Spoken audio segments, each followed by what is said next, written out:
Hello beautiful people, it's Micah J with Porsche 4K, and today I have a great video for you all. We want to go over the 2024 Porsche Macan.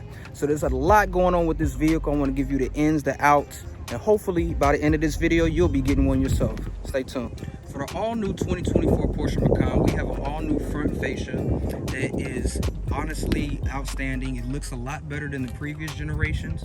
We have a lot more aggressive slits here in the front. If you can tell by the old model, that portion of it was a little different, along with the headlights. So the headlights here, we have the PDLS Plus Porsche system headlights there. A lot of technology that goes into those to give you a great driving experience at night. There's a lot of tracking on the outside, and they also have some daytime running lights there for you. In the front here, you can also see this sensor here is for your adaptive cruise control. So when you set in those settings inside, you'll be able to give you a good sensor and feel of cars in front of you, and you'll be able to adjust it as your leisure. So we also have, on this particular package, I elected to have the front fascia match the chalk color. So the color of the vehicle is chalk. It's one of Porsche's premium colors. It gives a nice hint and a nice glow in the daytime, and it also looks a lot better at night as well. This is usually a big draw with the vehicle. The color is usually something that stands out the most. We also wanted to go ahead and elect for some big boy tires here. So if you're gonna push P, you gotta do it properly. We have the 21-inch RS Spider design rims. You can get these stock as well in the 19-inch, or you can elect for the 20-inch Macan S wheels. But for this vehicle, I went with the 21-inch Spiders just to give it a lot more pop. Going ahead, if you go here to the side as well, on the base Macan, we have the nice little side plates here. We have the election to, with our mirrors, you are able to make it in high gloss black or have it the exterior color. I kept it the same with the chalk. We wanted to go ahead and keep it nice and smooth. I was going for a nice smooth executive look for this particular vehicle. In the back here, oh, I love it. The way Porsche has done their headlights in the back is really become a staple, right? So you're able to distinguish which vehicle you're seeing on the road based off of those headlights. So good job, Porsche, there with that new design configuration. It gives it a nice subtle feel in which you're able to get throughout the whole vehicle. It really gives it a lot more character there. So if we're able to go ahead and now get into the nitty-gritty of the interior. So I went with the wood grain and peanut butter look, aka the Mojave beige, as well as the dark walnut trim. For this vehicle, we have the premium package as well, which sports the heated and cooling seats, as well as our panoramic sunroof here, which gets you a lot of light that comes in, natural light, so you can enjoy the day, whether you're at the beach, the park, whatever, with your family. You'll be able to get a nice, good feel there. Also went ahead and kept the theme alive with the dark walnut heated steering wheel here to match the interior. It really gives it a nice character, executive feel to it, which I like a lot. We have the standard Porsche chromopatic watch here, which is legendary for capturing lap times. You might not be doing that necessarily in this vehicle, but it is a part of the Porsche history, so you gotta have it. We have a great new screen cluster to here that gives you pretty much all the information that you need. A lot of the Porsche technology has been enhanced in this vehicle, so the touch screen is a lot more responsive. You have your standard navigation that's built in which you can see here, as well as in your screen here. On that screen also, you're able to switch between different driving information, vehicle information, torque split, PSI in the tires, you name it, you can have it there. It's pretty simple, nothing too crazy to take you away from the actual driving experience, but it definitely gets the job done. You have your Apple CarPlay, in which you can hook up your phone, play your Spotify, as well as Google Maps and other navigation that you may have, but you can also split that here as well, so that way you can be able to see two things at the same time.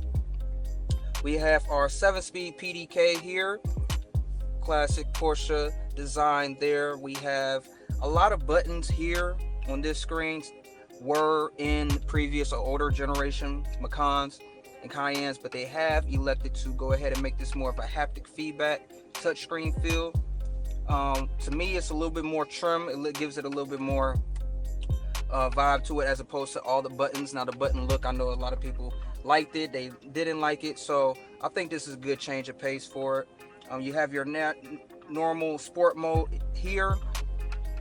Now this isn't necessarily a vehicle that's known for its sport mode capabilities or whatever, just in this version with the base, but I guarantee if you put that in sport, switch this here to manual, and take advantage of these nice paddle shifters that we have, you can get a nice good feel from this vehicle.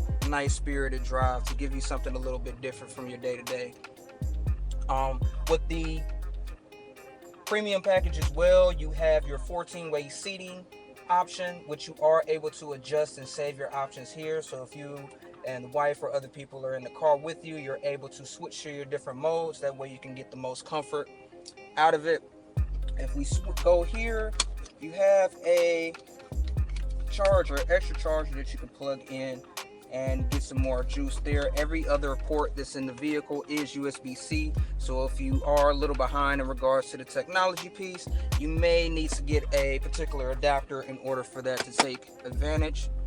We have the Bose sound system. Now this sound system here creates a lot of bass. If you like enjoying your music, like getting a hold and a nice feel of it, that is the perfect way to go. You gotta have that. You also be able to elect for the Burmester package if you want. Definitely a lot more for that, but you can certainly do that if you like. Moving along here, just to show you all the beauty of the panoramic sunroof. This goes all the way back. You get to let that nice sun in. Nice, cool, breezy day. Let in some nice sun.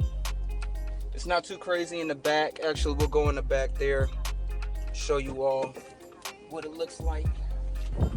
Moving along to the back here, go ahead and have some nice walnut on the back to go with that Mojave beige all the way throughout the vehicle. In the back, very nice and comfy back here. I'm about 5'7" on a good day, so if you're a little bit on the taller end, around 6 foot, you may run into a little issues, but I think you'll be fine. If you do have a bigger family though, you may want to go ahead and elect for the Cayenne over the Macan, just because as you can see here in the back, it's nice and cozy, but as soon as you put a car seat or something here, it does definitely get a little tight. So depending on your family size, you may want to adjust for that.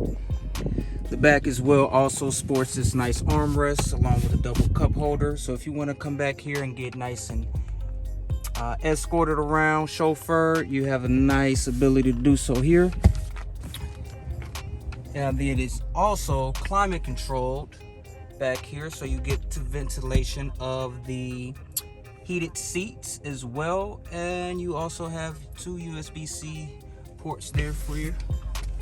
If you go in the back,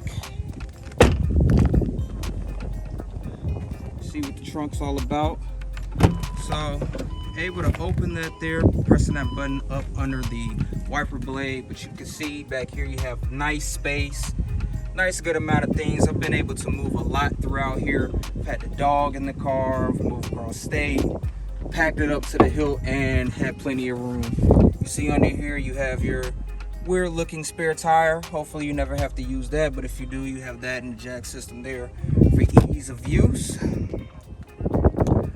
Another cool thing about this trunk here, so you have the ability to go ahead and lock it if you're done, and then you can you press this button here just to close, but you can see how high it is here. You do have the ability to adjust that height to whatever setting you like.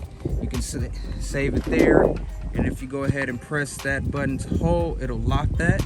So that way, if you have a high or low ceiling in your garage, parking spot, parking deck, or anything like that, you'll be able to use that option. All right.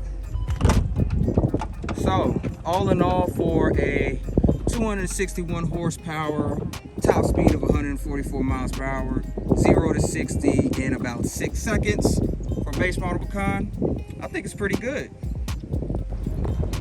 Now, your question may be, who is this vehicle for? Well, it's for a lot of different people. If you were looking to get into the brand, you wanted to get a Porsche, but you didn't want to commit to a 911, a Cayenne, or anything of that nature, go ahead and get you a Macan. It's a great history to it. It's actually one of the top selling vehicles that Porsche offers. So you're always going to have good reliability, as well as a good experience driving with it, and still be able to have a family car. So if you are one that wants to have a little bit more sportiness to their vehicle, but you still want to elect for the Macan model, go for the S, go for the GTS. So that way you're able to get that 2.6 V6 liter engine. Now, those models do cost a lot more. This model is a little bit more on the humble side of luxury, starting at around 60, 65,000. This spec that we just looked at here tops out at around about 76,000, which is a little bit of pricey. So you just have to determine what do you want from your experience, right? Do you want to have more of a sporty experience, or do you just want a good day-to-day to get you to and from? Overall, I think it's a great vehicle for anybody who's looking to get into the brand. Definitely a great vehicle to go day-to-day on. They did just release the new Porsche Macan EV, which is going to be insane. So if you are one that looks into the EV space, definitely give that a check. This is pretty good on gas. Of course, you have to get premium. I'm in Florida, so I'll spend about anywhere from $60 to $70 to fill up. Depending on how much you drive, that may be a lot. But for me, I don't drive that much, thankfully, so I'm able to keep it at a minimum with the fuel economy. However, if you all enjoyed this video, if you liked this video, if anything was helpful to you, go ahead and like, comment, and subscribe for me. I'll be dropping a lot more vehicle reviews on Porsches. I'll be able to go ahead and make a lot more content for you all. If you're feeling it, subscribe. Thank you. Have a good one.